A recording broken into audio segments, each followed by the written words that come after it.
మనుషులకు ఏదైనా కష్టమొస్తే దేవుడా నువ్వే దిక్కు అంటాం. మనసులో బాధను ఎవరితో షేర్ చేసుకోకపోయినా దేవుడితో మాత్రం షేర్ చేసుకుంటాం. అలాంటి దేవుడికే కష్టాలొస్తే పాపం ఎవరితో చెప్పుకుంటాడు? ఇప్పుడు భద్రాద్రి రామయ్యది అదే పరిస్థితి. అదేంటి రామయ్యకే కష్టాలా అనుకుంటున్నారా? నిజానికి ఈ సమస్య ఇప్పటిది కాదు. భద్రాద్రి రాముడు రామచంద్రుడా లేక రామనారాయణుడా అనే వివాదం ఇప్పటిది కాదు. అలాగని ఏళ్లు గడుస్తున్నా ఈ వివాదానికి ఫుల్ స్టాప్ పడలేదు. ఇంతకీ రాముణ్ణి ఇంతలా వార్తల్లోకి ఎక్కిస్తున్న ఈ సమస్యకు అసలు కారణం ఎక్కడుంది? అసలు ఎలాంటి వివాదం పదే పదే ఎందుకు తెరపైకొస్తోంది? జస్ట్ వాచ్ దిస్ రేలా TV special story. Sitarama Kalyanam, అది భద్రాచలంలో అంటే భక్తులు పులకించిపోతారు. ఆకాశమంత పందిరి, భూదేవంత పీట వేసి ఊరంతా వైభోగంగా జరిగే కళ్యాణ మహోత్సవం అది. సిరి కళ్యాణపు బొట్టును పెట్టుకున్న సీతమ్మ తల్లికి, కస్తూరినామం తీర్చి పెళ్లి కొడుకైన తండ్రి రామయ్యకు భద్రాచలంలో జరిపే కళ్యాణాన్ని తిలకించడానికి భక్త జనం తపించిపోతారు. అంతటి గొప్ప వివాహ వేడుకతో పాటు ప్రధాన పూజల్లో కూడా చెప్తున్న గోత్ర ప్రవరలు సీతారాములవి కావని రామనారాయణుడిగా రాముణ్ణి ప్రస్తావిస్తూ రామచంద్రుడనే పేరు మరుగునపరిచే ప్రయత్నం జరుగుతోందని ఆరోపణలొస్తున్నాయి. శివకేశవులిద్దరూ ఒకటేనంటూ రామదాసు ఆలయ గోపురంపై ఇద్దరిని అర్ధనారీశ్వర రూపంలో చెక్కిస్తే హరిహరాద్వైత క్షేత్రాన్ని వైష్ణవ క్షేత్రంగా ముద్రవేసే ప్రయత్నం జరుగుతోందనే వాదనను కొందరు పండితులు చాలా రోజులుగా తెరపైకి తెస్తున్నారు. నారాయణ అష్టాక్షరి మంత్రంలోని జీవాక్షరమైన రామ, శివ పంచాక్షరిలో జీవాక్షరమైన మాని కలిపి దశరథుడు తన పుత్రుడికి రాముడని పేరు పెట్టాడు. అందుకే రాముడు హరిహరులిద్దరి స్వరూపమని రామాయణం కూడా చెప్తోంది. ఇక భక్త రామదాసు కూడా హరిహరాద్వైతి, అంటే ఆయనకు శివకేశవులన్న భేదం లేదు. అందుకే గోపురంపై ఇద్దరిని అర్ధనారీశ్వరులుగా చెక్కించాడు. భద్రాద్రిలో అత్యంత వైభవంగా నిర్వహించే సీతారామ కళ్యాణం నిర్వహించే వ్యవస్థను కూడా ఏర్పాటు చేసింది రామదాసే. రామచంద్రస్వామినే వరాయ అని ఆది నుంచి అనేవారు.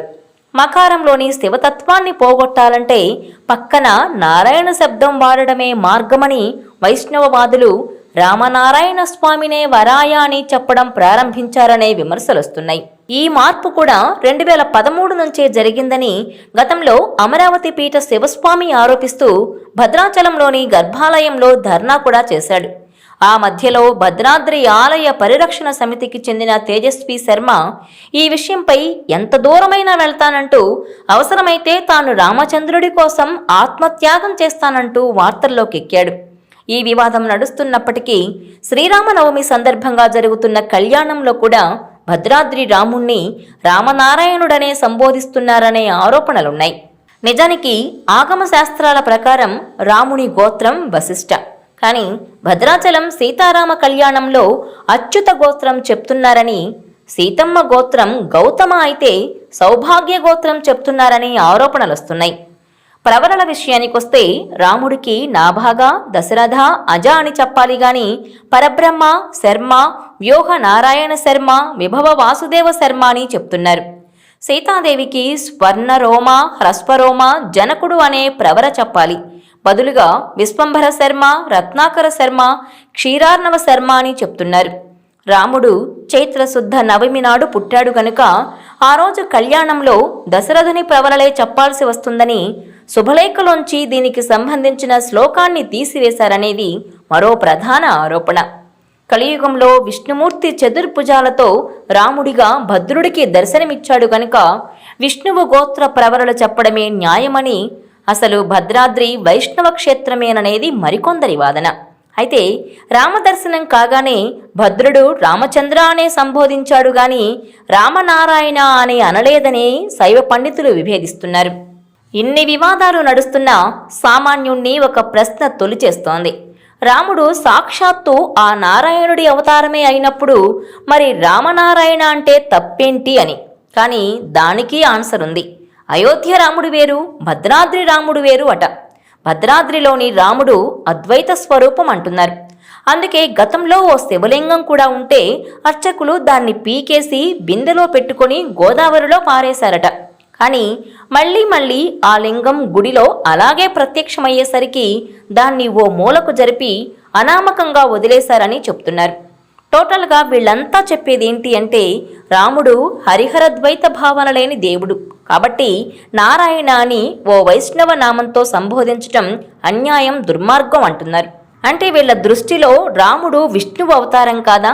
కళ్యాణం చేసేటప్పుడు అక్కడ రామచంద్ర బదులు రామనారాయణ అని అర్చకులు ఆ పేరును సంబోధిస్తున్నారు. సరే, 1000 నామాల ఆ దేవుడికి ఆ ఒక్క పేరే ఎందుకు నిషిద్ధం? పైగా అక్కడ కళ్యాణం చేసేది సీతారాముల ఉత్సవ విగ్రహాలకే కదా.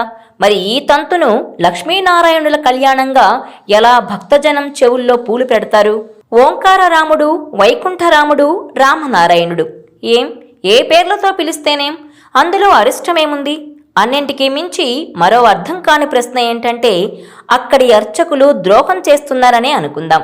కానీ దానికి కారణం ఏంటి? వాళ్లకు కలిగే లబ్ధి ఏంటి? రాముణ్ణి విష్ణు అవతారంగా భావించి రామనారాయణ అని పిలిస్తే కలిగే నష్టమేంటి? కలియుగంలో కూడా ఈ వైష్ణవ శైవుల విభేదాలేంటి? లోక కళ్యాణకారుడైన రాముడికి ఈ తిప్పలేంటి? భద్రాచలంలో గర్భాలయాన్ని కూడా వివాదాల కేంద్రంగా మార్చడమేంటి అనేవి సామాన్య భక్తుడికి వస్తున్న ప్రశ్నలు. ఇంతకీ ఈ వివాదం ఎప్పటికీ ఫుల్ స్టాప్ పడుతుందో చూడాలి.